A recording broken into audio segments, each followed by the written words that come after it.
গতকাল রাতে আবার মাইগ্রেনের পেন হয়, যার দরুন সকালে উঠতে বেশ লেটই হয়। এক তো অফিস আজকে থেকে, তার মধ্যে আজকে শ্রাবণের তৃতীয় সোমবার। বাবা মহাদেবের পুজো করতে হবে। আগে থেকেই ফুল, মালা, ফল, মিষ্টি সব কিছুই আমি তৈরি রেখেছিলাম। শুধু সকালে স্নান করে উঠে দুধ এনে বাবার পুজোটা সেরে নিলাম। তারপর ব্রেকফাস্টও করেছি, ভিডিও এডিটও করেছি। কিছু এত তাড়াহুড়োর মধ্যে করেছি না যে কোনোটাই আর ভিডিও রেকর্ড করে উঠতে পারিনি। যাই হোক, ব্রেকফাস্ট করে লাঞ্চ করে 2টোর মধ্যে অফিসে পৌঁছাতে হবে, মানে আমাকে এখান দিয়ে 12:30টায় বেরোতে হবে। আশা করি বুঝতে পারছো যে কতটা তাড়াহুড়োর মধ্যে দিয়ে আমি চলছি। একদিন উঠতে দেরি হলে যে সমস্ত রুটিন এইভাবে চেঞ্জ হয়ে যায়, কিচ্ছু করা যায় না। ওরকমভাবে গান না চালিয়ে আমি রেডি হতে পারি না, কারণ এই টাইমটা বা এই গানটা আমাকে প্রচুর এনার্জি দেয়।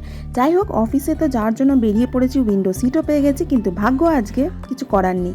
বেলগড়িয়া এক্সপ্রেসওয়েতে প্রচণ্ড জ্যাম। প্রায় 45 মিনিট ধরে এই জ্যামের মধ্যে আটকে ছিলাম। তো গরম, তার মধ্যে ধুলো, একটা অস্বস্তিকর পরিবেশের সৃষ্টি হয়েছিল, যেটা একটুও ভালো লাগছিল না। আর এটা হচ্ছে আমাদের রাজ্যের নেতাদের ঠিক ভোটের আগে আর বর্ষার সময়তেই রাস্তা ঠিক করার কথা মনে পড়ে। এর আগে সবাই ঘুমিয়ে থাকে, আমাদের তো কোনো ভ্যালুই নেই। আমাদের মতো যারা প্রাইভেট কোম্পানিতে চাকরি করে, তাদের কাছে এই লেটের মূল্যটা নেতা মন্ত্রীরা কোনোদিনই বুঝতে পারবে না।